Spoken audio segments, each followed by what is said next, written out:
Payalji, how do you come out and look at this? You have been so vocal. You came out in public, you spoke about what you have undergone. It's an unfortunate fact that yet there is no action that has been taken on Mr. Kashyap. क्या आपको लगता है कि government is trying to save Mr. Kashyap in some or other way, and that's the reason why you are not getting justice? See, Mumbai has been very well known for protecting women, and मैं इतने सालों से मुंबई में हूँ, हमेशा safe feel की हूँ मुंबई में.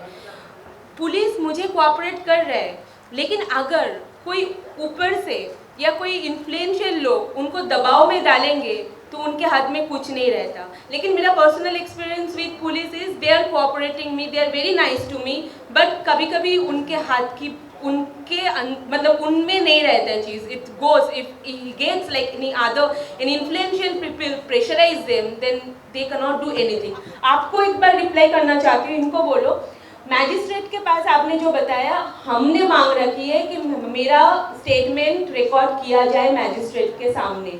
ये हमने मांग रखी है पुलिस के सामने. बट आपको लग रहा है पॉलिटिकल प्रेशर है पुलिस पे, इसलिए एक्शन नहीं? देखिए, मुझे तो ये समझ में नहीं आ रहा है, जब 376 लगा हुआ है तो अभी तक एक्यूज्ड जेल में क्यों नहीं है? वो खुल रहा है और मैं सुबह से रात तक कभी हॉस्पिटल में, कभी पुलिस स्टेशन में, कभी इधर कभी उधर क्वेश्चनिंग, सब कुछ मेरे साथ हो रहा है. लेकिन जो एक्यूज्ड है वो आराम से घर पे बैठा हुआ है, और पता उनको शायद ये भी फील होगा कि मेरे साथ लोग हैं जो ये चीज़, वो कुछ दिन भौंकेगी, कुछ दिन बोलेगी, कुछ भी होगा, फिर कल हम दबा देंगे, तो चुपचाप वो आराम से बैठे हुए हैं. होम मिनिस्टर अनिल देशमुख को मिलना चाह रही हैं आप? क्योंकि हाँ, एक्शन नहीं हुआ अब तक. हाँ जी, वो मेरे जो लॉयर है वो हम लोग डिसाइड करेंगे, और आगे भी क्या करना है वो हम लोग सोच रहे हैं, आगे कैसे जाना है. इनसे बात कीजिए. इनका पायल जी का स्टेटमेंट मैजिस्ट्रेट के सामने अंडर सेक्शन 164 दर्ज किया जाने वाला है. हमने रिक्वेस्ट किया था 2 दिन पहले पुलिस को, तो उन्होंने सैटरडे को शायद उसका लेटर जारी किया है. आज कोर्ट में पहुंचा है और उनकी तारीख तय होगी आज. इनको कब मैजिस्ट्रेट के सामने जाके इनका बयान दर्ज करना है. हम अभी 22 तारीख को हमने एफआईआर दर्ज की थी बलात्कार की, और उसके बाद दूसरे दिन पंचनामा वगैरह सब इन्वेस्टिगेशन चालू हुआ. लेकिन हमने शुरुआती तौर पे मैंने कहा था कि हम पुलिस को सिर्फ 7 दिन का टाइम देंगे. 7 दिन का समय सफिशिएंट होता है पुलिस को इन्वेस्टिगेशन करने के लिए और आरोपी को गिरफ्तार करने के लिए. हम लगातार मांग कर रहे हैं. अभी 3-4 दिन जब एफआईआर हुआ उसके 3-4 दिन के बाद हम तब तक चुप रह बैठे हैं. लेकिन अभी समय खत्म हो गया, 7 दिन हो गया, आज 6वां दिन है, कल 7वां दिन है. हमने पुलिस को बोला था, लगातार बोल रहे हैं कि उसको गिरफ्तार करो. पायल की जिंदगी खतरे में है. उन्होंने ट्वीट किया था कुछ दिन पहले, ट्वीट के जरिए उन्होंने कहा था कि अगर मेरी बॉडी लटकी जाती है तो उसको आत्महत्या नहीं माना जाए, उसको खून माना जाए, ऐसा कहा था. यानी कि उसको इतना डर लग रहा है बाहर घूमने के लिए. मैं भी उनके साथ घूमता हूँ, मेरी भी जान को खतरा है, ऐसा उन्होंने कहा था बीच में. मैं भी फील कर रहा हूँ. मेरे बॉडीगार्ड लेके आया हुआ, पर्सनल बॉडीगार्ड. अगर सरकार अभी हमारी मांग एक्सेप्ट करके देती है तो हम बाहर निकल सकते हैं. जो भी कानूनी कार्रवाई है हम कर सकते हैं. पुलिस सही तरह से इन्वेस्टिगेशन नहीं करेगी तो मैं बॉम्बे हाई कोर्ट जाऊंगा, प्रॉपर डायरेक्शन ले लूंगा इन्वेस्टिगेशन के लिए. नहीं तो हमारे पास दूसरा जो ऑप्शन है, दूसरा सीबीआई के पास इंक्वायरी के लिए, वो भी हम जा सकते हैं. सर जी ने, आठवले साहब ने अभी तो थोड़ी देर पहले बोला हमें थोड़ा वेट करना चाहिए कि पुलिस क्या कर रही है, थोड़ा समय देना चाहिए, क्योंकि 6 दिन हुआ है. थोड़ा एक सफिशिएंट रिजनेबल टाइम हम उनको देंगे तो उसके बाद पता चलेगा पुलिस क्या कर रही है.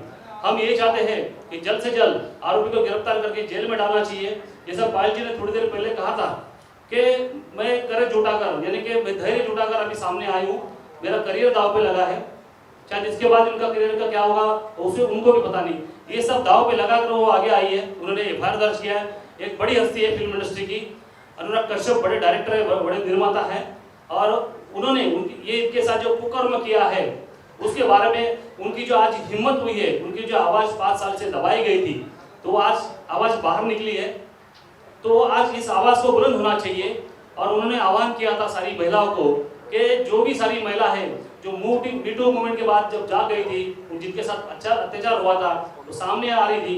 लेकिन ये पुलिस का ऐसा बर्ताव या ऐसी असफलता ये पुलिस केस में अगर मिलती है तो कोई भी महिला सामने नहीं आएगी, क्योंकि उनको मालूम है एक तो उनकी शिकायत दर्ज नहीं की जाएगी. अगर शिकायत दर्ज भी हुई तो पुलिस उसमें गिरफ्तारी नहीं करेगी. अगर गिरफ्तार भी किए तो सबूत नहीं जुटा पाएंगे, बाद में एक केस को आरोपी को क्लीन चिट मिलता है, समरी रिपोर्ट बी यानी बी क्लासिफिकेशन या सी क्लासिफिकेशन कोर्ट में फाइल होता है, आरोपी बेदिक्कत निकल जाता है और उसके खिलाफ कोई एक्शन होती नहीं। तो ये काम होता है पुलिस एजेंसी का कि जब कोई शिकायतकर्ता महिला सामने आए उसको सही तरह से उसके रिस्पेक्ट के साथ उसके साथ बात करें, उसकी शिकायत दर्ज करें। आप मीडिया कर्मियों ने सब हमारे मित्र हैं, आपने देखा होगा पहले दिन जब पुलिस थाने ओशीवाला थाने में हम गए थे, उस तरह उस दिन पुलिस कैसे बर्ताव कर रही थी। इतने रात को 2 बजे तक हमको बिठा के रखा, उस दिन भी हमको हरेसमेंट हुआ था। यहाँ पर वर्षों में हमारी शिकायत दर्ज हुई, उसके दूसरे दिन तीसरे दिन दोपहर को 3 बजे से लेकर रात को 11 बजे तक यानी कि 7 घंटा अस्पताल में इनको बिठाया गया। वो उस दिन काफी नहीं हुआ तो दूसरे दिन उनको फिर से बुलाया, फिर 7 घंटा बिठा के रखा। तो मेडिकल टेस्ट के लिए एक महिला को ये हैरेसमेंट है। एक तो उसकी शिकायत को लेता नहीं, शिकायत लेने के लिए पुलिस स्टेशन जाओ, अपनी इज्जत को दाव पे लगा कि जाने के बाद वो शिकायत दर्ज होती है, फिर अस्पताल में जाना पड़ता है, उसको मेडिकल एग्जामिनेशन फेस करना पड़ता है। और वो भी एक दिन नहीं, 2 दिन नहीं, 3 दिन, 2 दिन के बाद फिर से इनको कल शायद कल बुलाया इनको, कल उनको 7 घंटा बैठाएंगे। तो ये कहाँ का न्याय है? फिर ये कहाँ का हैरेसमेंट है? मैंने दूसरे भी अस्पताल में मैंने बहुत सारे क्रिमिनल ट्रायल चला है, दूसरे अस्पतालों में भी मेडिकल होता है। एक दिन में जो जांच करके जो विक्टिम होती है उनको एक सुखद अनुभव होना चाहिए, वहाँ पर एक अच्छा फील होना चाहिए, कंफर्ट लेवल फील होना चाहिए। तो ये हैरेसमेंट